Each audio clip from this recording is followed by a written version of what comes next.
It is the swan song for Group A in The Masked Singer Season 6, Bull versus Skunk. One will move on to battle the winner of Group B in a couple weeks. Let's talk The Masked Singer.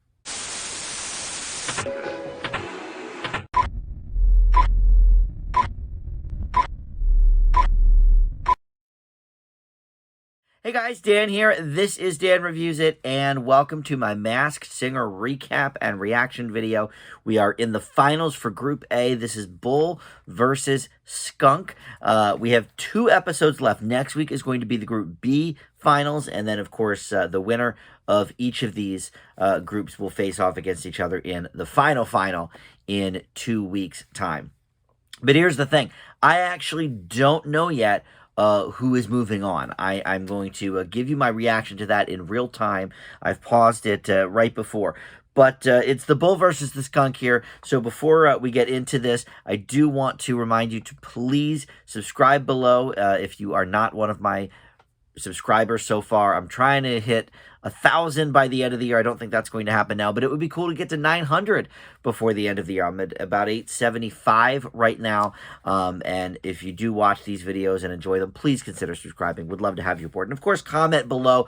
You guys are always with me on these Masked Singer journeys, and we talk these out together. I think for 100%, I know who the people under the masks are for Bull and Skunk, but we'll find out, who gets sent home and who is indeed under the mask for sure as we move on here. So tonight, each of these performers sang 2 songs, one as a solo, and then the other they brought in somebody to do a duet with. Now, this has been teased the whole season.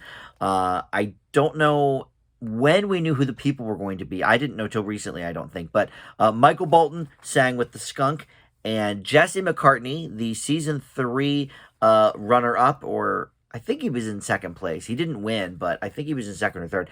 Jesse McCartney sings with the Bull. So I'm actually going to go, even though they went Bull, Skunk, I'm just going to do all the clue packages together. So we're just going to do all the stuff for Bull first, and then all the stuff for Skunk. So, okay, Bull says his big break came after years of chasing his destiny. We see a checkered racing flag there. People around me were talking so much smack for a long time, and I froze. But when I was true to myself, my life skyrocketed. He said he likes to teach others who feel like they don't fit in that it's okay and that they can be true to themselves. All right, he sang first, Straight Up. A great Paula Abdul song. He really kind of rocked it up a bit and was doing his typical dance moves. And then for the post-vocal clue this week, they gave us a idea of someone that has been guessed several times for this specific person that it is not. So a picture of Alexander Hamilton came out of this big long tongue. This is what's been on the panel's lips, so they bring the tongue out. And Alexander Hamilton, of course, referring to the stage musical of Hamilton. They've guessed a few people in Hamilton along the way, but he said he wasn't in Hamilton, but he did perform in the same theater where it debuted. So the guesses from the panel, again, all incorrect. I think Nicole knows this. She has said it before, but I think she's sort of throwing people off with this one. Jesse Tyler Ferguson was talked about, Adam Lambert, and then Nicole said either Jaden Smith or Jeremy Pope is possible. I don't really know who Jeremy Pope is, but of course Jaden Smith, son of Will and Jada Pinkett.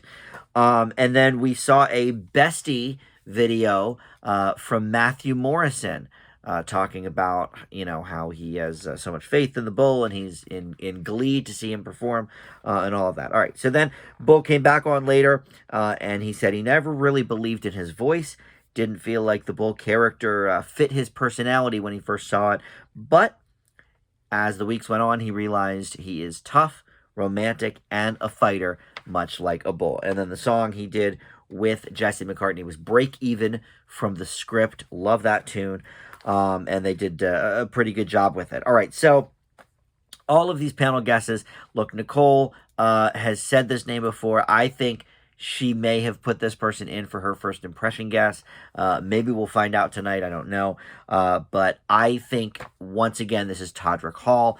And the clues for tonight, I don't, other than the stuff about, being myself and obviously, leading into his sexuality. But the whole thing of the racing flag, the checkered racing flag, well, that is in the logo for RuPaul's Drag Race. She comes out with these, big racing flags, doing the whole flag thing. And Todrick Hall has been a semi-regular on Drag Race, many seasons. He comes on at least once. The season, I've only watched one season, but he was on twice, Todrick Hall was. So I think that's a good guess. That's actually where Jenny got Adam Lambert from, too, because he has certainly performed, or not performed, but been a guest on Drag Race as well. So, all right, that makes sense. But I think it's Todrick. Let's move on to the Skunk. This is going to be a pretty short video this week and next week, I think, because there's only 2 people performing, so there's not a ton to talk about, but that's okay. We've had a bunch of long form videos in the 25-minute range this season. We don't need to do that tonight, I don't think. So the Skunk came on and said, as many people have been inspired by my person as they have been my music. My person, of course, that's a reference to Grey's Anatomy, lifelong partner, that kind of thing. It could be your husband or wife, but it could also be your best friend. In the case of Grey's Anatomy, Grey's person was Sandra Oh. I hate that I even know this. I stopped watching Grey's Anatomy like 15 years ago, but here we are. But anyway, I know that. So, we saw a New York Statue of Liberty type thing. She said she was at church with Whitney one time, her good old buddy Whitney Houston, and a lady was crying, and she thought it was because of seeing Whitney, but she came up to them and said because one of her songs got this woman through, and she thought she was speaking to Whitney, but no, she was talking directly to Skunk. And the song she sang was "I Never Loved a Man" by Aretha Franklin. Amazing job. I mean, there's few people that can pull off Aretha. I did a long-form review video about the movie Respect with Jennifer Hudson, in which I think she definitely has the vocal chops, but she sounded almost a little too much like Jennifer Hudson and not as much like Aretha, I should say. This woman, the Skunk, man, this Aretha was out of sight. It was so good. And it's not easy to do, obviously, in Aretha performance, but all right. And the not for her was not Jill Scott, she said, but she has performed with Jill Scott before on a number of occasions. All right, the guesses from the panel: Mary J. Blige from Ken. I don't think that's actually a terrible guess. Brandy was brought up, I believe, by Jenny. Faith Evans from Robin. He mentioned that she was one of Whitney's old neighbors. She also performed with Whitney on the song Heartbreak Hotel from the late 90s. And then this business of as many people have been inspired by my person as they have my music. I would say more, because her person, I'm assuming she's talking about the Notorious B.I.G., which Faith was, I don't know if they were ever married, but certainly in a long-standing relationship. And probably the song that the woman at church was referring to is "I'll Be Missing You." So this is clearly our girl Faith Evans. We've been saying that for weeks and weeks. And then for her second performance, she said her youngest son faces challenges that maybe other people don't. And he gave her the courage to do this show. She sings with Michael Bolton for her duet. She said she has sang with him before at a party of some sort. And the song they did together was "Ain't No Mountain High Enough." I mean, we're talking about a classic duet song. Michael Bolton, of course, we know, one of the great vocalists of all time. And what's great is he has a real sense of humor about himself.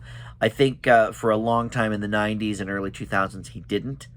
And then, of course, the movie Office Space came out, sort of making fun of him. I mean, really making fun of him, calling him an ass clown and saying that he sucks and all of that. Great movie, by the way. Love some Mike Judge movies. But it's really ever since, I would say, the Lonely Island video where he's singing about Jack Sparrow and the Pirates of the Caribbean, I think that sort of gave his career a revitalization. and he's just got such a great voice. So earlier this year, he did the celebrity dating game. So he's sort of doing the variety show circuit, I guess you could say. But anyway, I don't know whether or not Faith Evans has ever sang with Michael Bolton before, but I do know her son is autistic.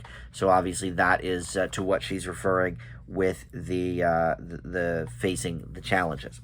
All right, so personally, I think the best two singers in the competition that are left in this final four are both in Group B. I think Queen of Hearts and Banana Split are the two best of these four, and really probably the best that we've had this season. But of these two, this is a tough one because I think everybody deserves to be in the final four. I actually think we could have maybe seen what Toni Braxton could do a little bit later in the competition. She was voted out very early. But to be honest, other than her, I think this top four is exactly what it should be. I think this is correct. I love Natasha Bedingfield, but I think these two performers are better than her, at least in this competition. So I think this is the correct final four. We don't always get that, but I think we did this week. So I would have to say, I personally think the Skunks' performances have been better, but seeing as how the two finalists in Group B are both women-fronted acts, it might make more sense to have the Bull go through, so we have male versus female as opposed to two females. But so if either one goes through, it's fine. I'm not mad about any of them. My guess would be that the Skunk is going to go through to face Group B. Let's see. Or so he said the winner of Group A. Okay. So we'll find out who the winner is that way. Are they going to cut to commercial? I hate when they do that. There's been so much fluff in this episode because there's only two performers left. They're probably going to commercial, right? Oh! Okay, so the Bull is going through. All right. So the Skunk... Okay. Well, look. We're going to pause there. Like I said, I'm not upset with either of them going through. My gut was saying the Skunk was going to go through. My personal preference probably would have been that the Skunk went through. But this will be interesting. So whoever wins in Group B, we will have a male versus female finale. All right. Well, let's see who the panel thinks could be under that mask.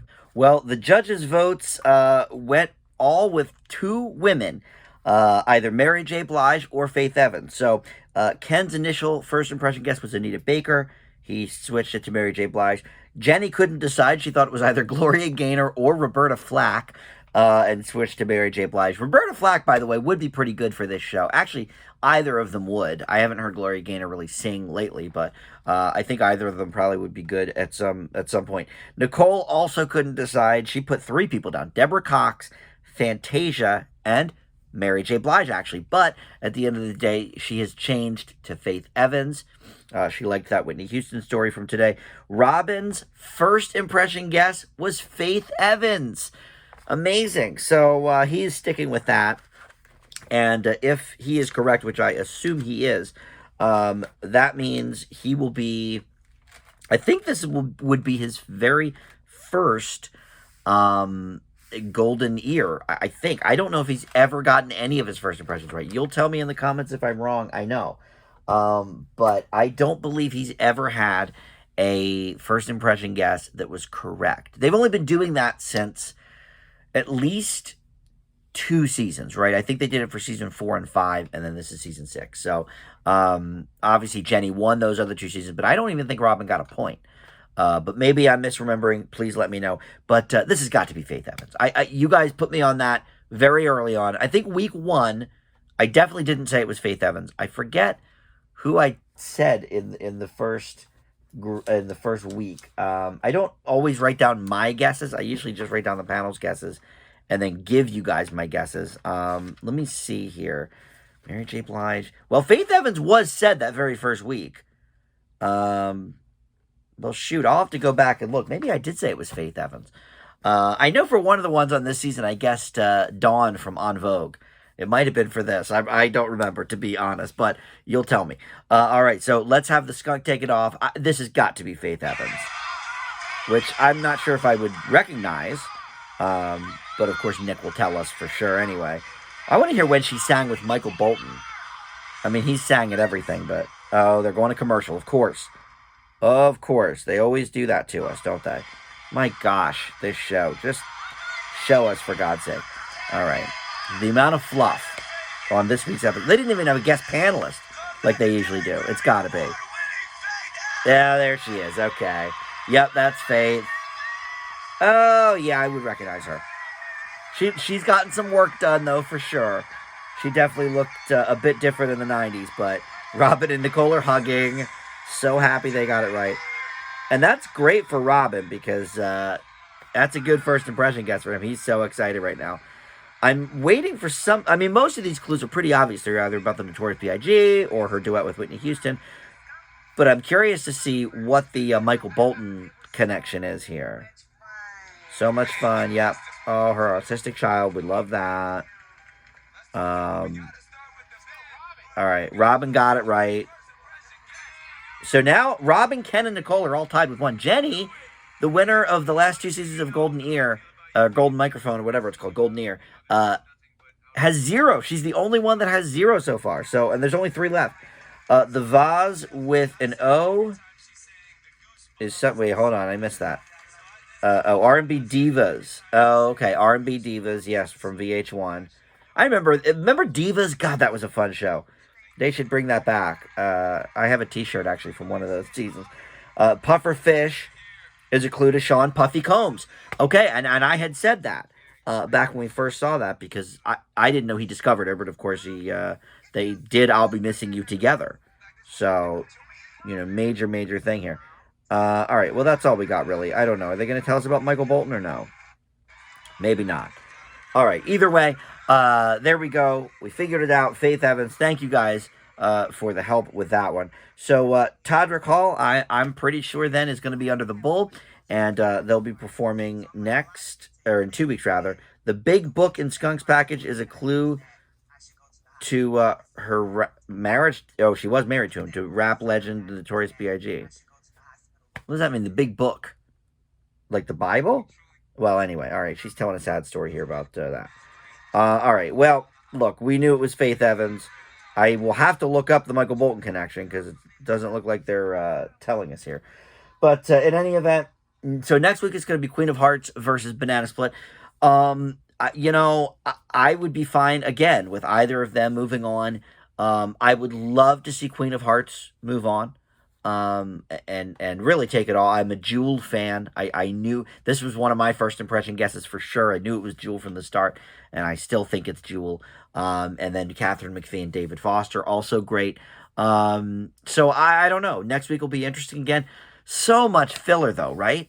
With these finale. I don't think I like the splitting up Group A and Group B and then having them go all the way to the end, then face off against each other. It's just too much filler on these shows.